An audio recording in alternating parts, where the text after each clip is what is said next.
Welcome to Padmini kitchen. இன்றைக்கி எங்கள் தெருவில் எவ்வளோ அழகாக பண்டிகை பாரம்பரியமாக பொங்கல் பண்டிகை கொண்டாடி இருக்காங்க.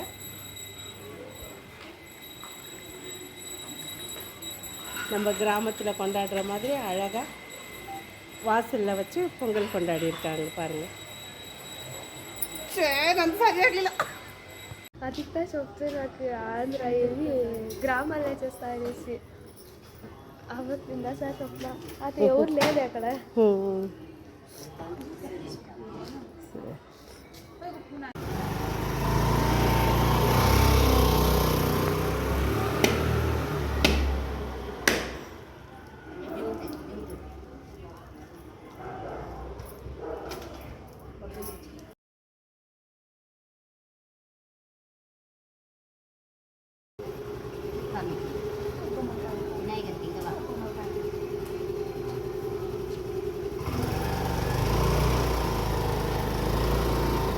बघ पूजा करते ती बघ.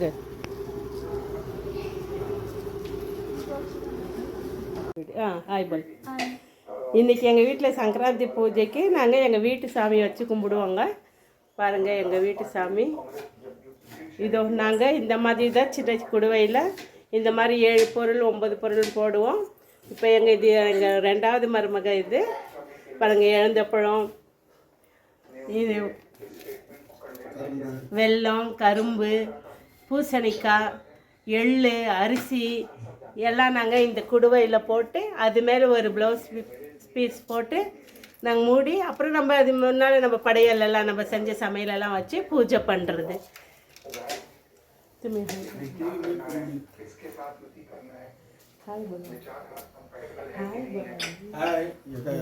ஏன் பரவாயில்ல. ஹாய் போல. ஹாய் போல. இவர் என்னுடைய கணவருங்க.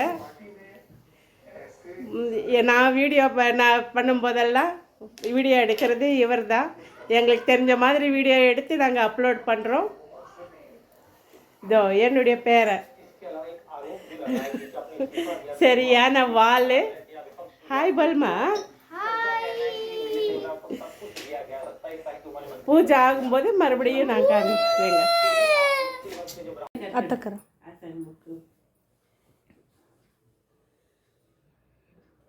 எங்கள் வீட்டு சங்கராந்தி பண்டிகை பூஜை பாருங்கள்.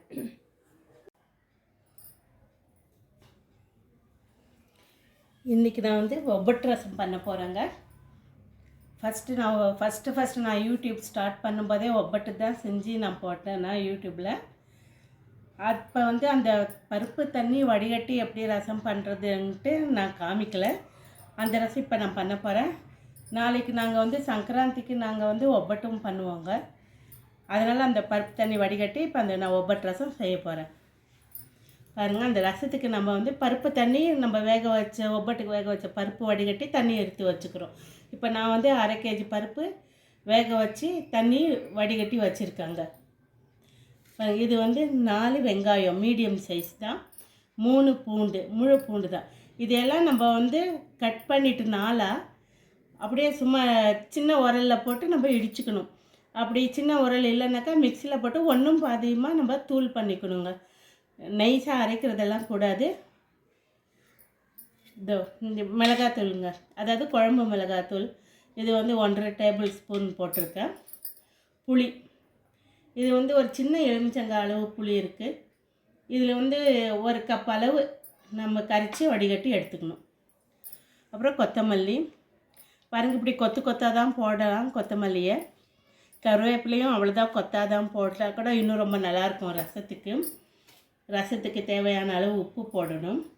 இதெல்லாம் நல்லா கொதிச்சுட்டு வந்த பின்னால் ரசத்தில் நம்ம ரசம் இறக்க போகிறோன்னும் போது பாருங்கள், 1/4 மூடி தேங்காய் இது கட் பண்ணி வச்சுருக்கேன். சீரகம் 1 டேபிள் ஸ்பூன்.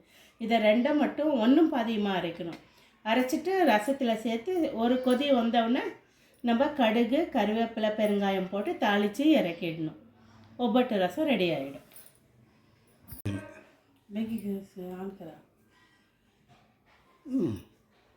ನಮಗೋಸ್ಕರ செய்யல நமக்கு. ஐயா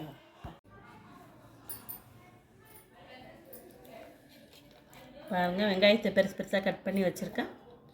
பூண்டு உதிர்த்து வச்சுருக்கேன். தோலோடு தான் அப்படியே போடணும் பூண்டை.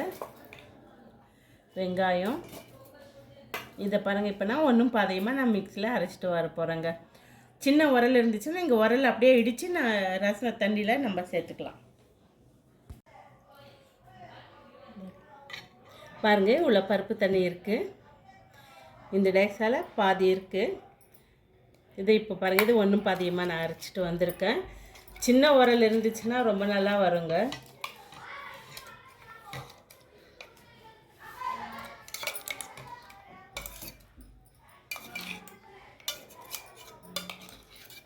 சின்ன உரலில் நம்ம இடித்து போட்டுட்ருக்கலாம். என்கிட்ட சின்ன உரல் இல்லாததுனால நான் இந்த மிக்சியில் போட்டால் அப்போ கூட கொஞ்சம் நைஸாக ஆகிடுது. பாருங்கள், கொத்தமல்லி,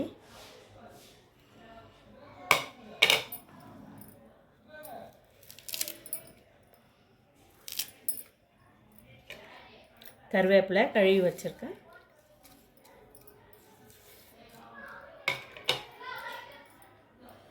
பாருங்கள், 1 ஸ்பூன் மிளகாத்தூள்.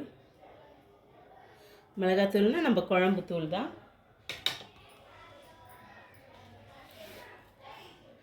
உப்பு தேவையான அளவு.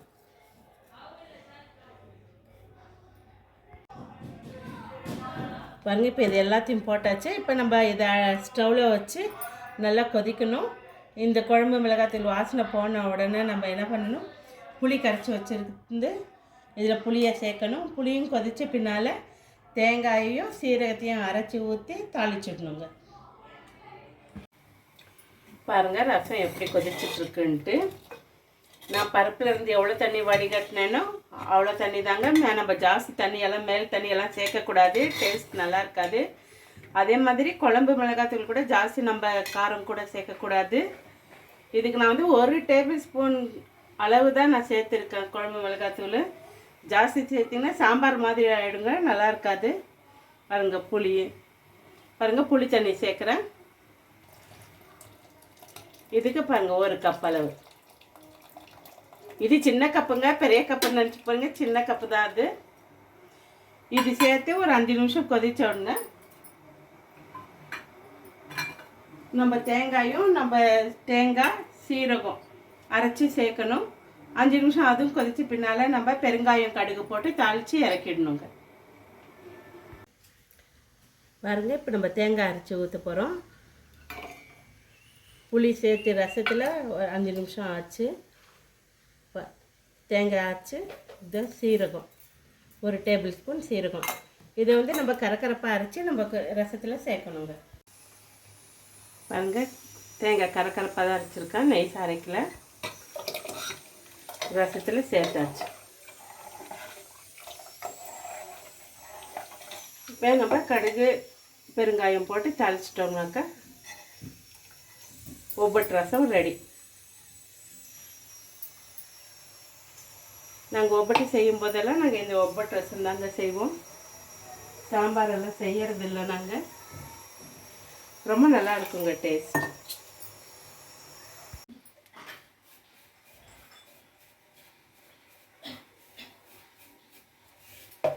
பாருங்க, கடாயில் 2 டேபிள் ஸ்பூன் எண்ணெய் விட்டுருக்கேன். கடுகு, பெருங்காயம், 2 காஞ்ச மிளகாய் முழுசாக போட்டிருக்கேன்.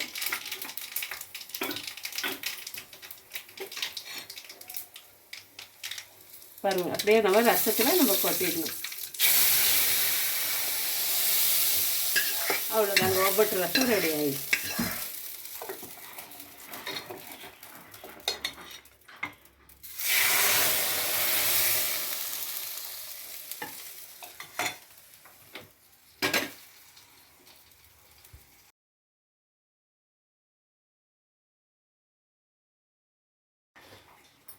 என்னுடைய சேனல் பிடிச்சிருந்துச்சுன்னா சப்ஸ்கிரைப் பண்ணுங்கள், ஷேர் பண்ணுங்கள், கமெண்ட் பண்ணுங்கள்.